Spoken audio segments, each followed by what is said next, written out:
How to turn on or turn off enable media transcoding on Samsung Galaxy S26 Ultra. Let's start the video. First of all, go to App Library.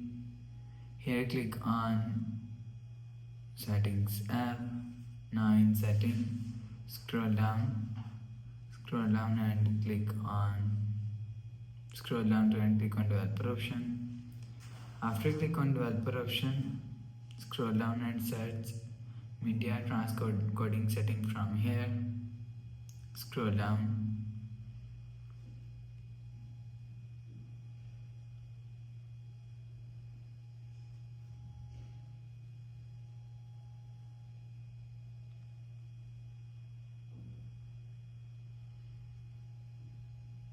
You will see media transcoding settings is here. Click on media transcoding settings.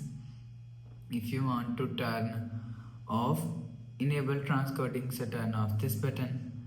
After turn off this button, you will see enable transcoding is turned off. If you want to turn on enable transcoding, so turn on this button.